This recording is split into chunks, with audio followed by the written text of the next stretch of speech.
न्यास परिषद का लाखों एकड़ जमीन या तो मठ मंदिर का हो, चाहे धार्मिक न्यास परिषद का हो, वो या तो अतिक्रमण के है या फिर आपसी विवाद में फंसा हुआ है। विभाग ये पहल करने जा रही है कि धार्मिक न्यास बोर्ड के सभी जमीन सुरक्षित रहें, इसकी चिंता आदरणीय श्री सम्राट चौधरी जी, माननीय मुख्यमंत्री बिहार सरकार के नेतृत्व में कर रही है। कोई भी दे हाथ ऐंठ कर चलने वाला रंगदार, उसको समाज बहिष्कार करना शुरू कर दे। कोई भोज भात में नहीं बुलाए, कोई फंक्शन में नहीं बुलाए।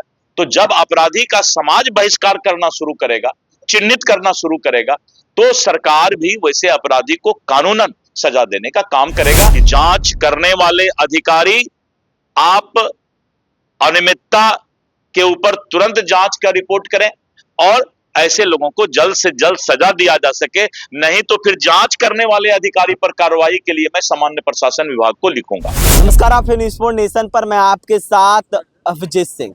मंदिर, मठ एवं मस्जिद के जो जमीन है वो अवैध रूप से जो कब्जा किए हुए हैं, उसको लेकर अब राजस्व एवं भूमि सुधार विभाग ने धार्मिक न्यास बोर्ड से फाइल मंगाई है और जो भी अवैध रूप से कब्जा किए हुए हैं उन पर कार्रवाई करने की बात है, वो मंत्री दिलीप जायसवाल कर रहे हैं।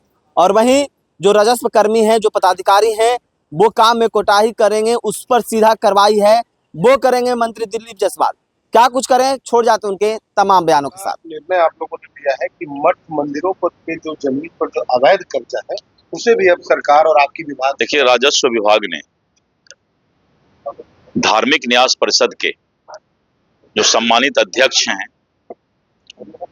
उनसे अनुरोध किया है कि हम लोग राजस्व विभाग एक बैठक बुला रहे हैं जिसमें धार्मिक न्यास परिषद के सभी सदस्य और उनके सचिव रहेंगे, लॉ सेक्रेटरी रहेंगे और राजस्व विभाग के सभी वरिष्ठ पदाधिकारी रहेंगे।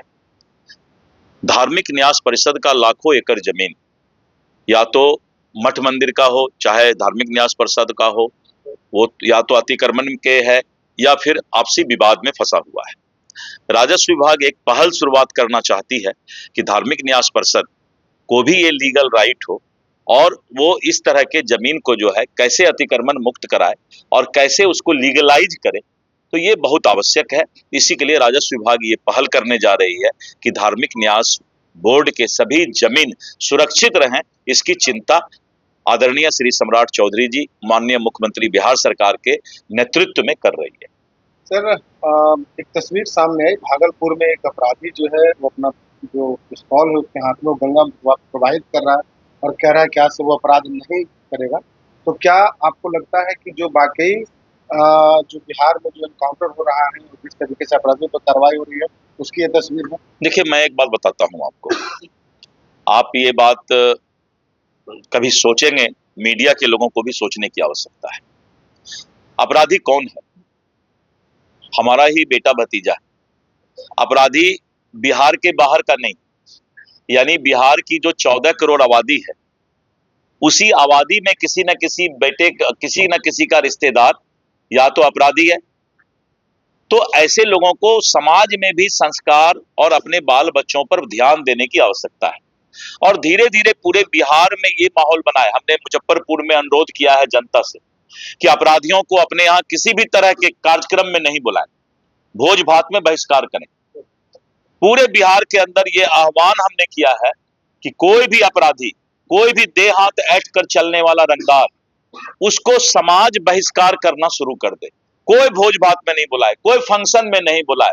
तो जब अपराधी का समाज बहिष्कार करना शुरू करेगा, चिन्हित करना शुरू करेगा, तो सरकार भी वैसे अपराधी को कानूनन सजा देने का काम करेगा और ये माहौल अब बिहार में बनना शुरू हो गया है और जल्द ही इस तरह का माहौल बनेगा। कल आपने एक समीक्षा बैठक की और बैठक में सख्त निर्देश भी दिया है अधिकारियों को। हमने कल निगरानी विभाग का, जो हमारे राजस्व विभाग का निगरानी विभाग है, उसका मैंने समीक्षा किया। मैंने देखा कि 4 साल, 5 साल, 6 साल, 7 साल से किसी का जो है जांच अटका हुआ है, किसी का रिपोर्ट आना बाकी है और वो आराम से निलंबित हो करके घर में जो है और सिर्फ जो है बैठ करके और आने वाले समय में बाद में कोर्ट में भी जीत करके वो पूरा पैसा ले लेगा। कल हमने स्पष्ट इंस्ट्रक्शन दिया है कि जो भी अधिकारी हैं, जांच अधिकारी हैं, संचालन अधिकारी हमारे एडिशनल कलेक्टर होते हैं, उनको अंतिम चेतावनी दिया जाए, पत्र दिया जाए कि अगर आप संचालन समिति के द्वारा जांच प्रतिवेदन 15 दिन के अंदर जमा नहीं करते हैं, ऐसे सैकड़ों पदाधिकारी हैं जिन पर जांच लंबित है, और हमारे जिला के जो वरिष्ठ पदाधिकारी लोग हैं, उनका रिपोर्ट जांच प्रतिवेदन भेजने में देर कर रहे हैं। हम अंतिम पत्र दिए हैं कि जांच करने वाले अधिकारी आप अनियमितता के ऊपर तुरंत जांच का रिपोर्ट करें और ऐसे लोगों से जल्द सजा दिया जा सके, नहीं तो फिर जांच करने वाले अधिकारी पर कार्रवाई के लिए मैं सामान्य प्रशासन विभाग को लिखूंगा। सर, राहुल गांधी के टिप्पणी पर क्या कहेंगे प्रधानमंत्री? देखिए, राहुल गांधी मुझे लगता है कि मानसिक रूप से विक्षिप्त हो चुके हैं। उम्र के हिसाब से उनका जो दिमाग डेवलप होना चाहिए, थोड़ा उसमें कहीं कमी रह गई है। अब मैं भगवान को दोष नहीं देना चाहता हूं, इसलिए वो आदमी कब क्या बोल जाता है उसको खुद भी पता नहीं, कुछ से कुछ बोल देना। और यही कारण है कि राहुल गांधी ये ठेका लेकर आया है कि कांग्रेस का जब तक हम हिंदुस्तान और भारत में नाव नहीं डुबो देंगे, कांग्रेस का सफाया नहीं कर देंगे, तब तक राहुल गांधी चुप रहने वाला नहीं है।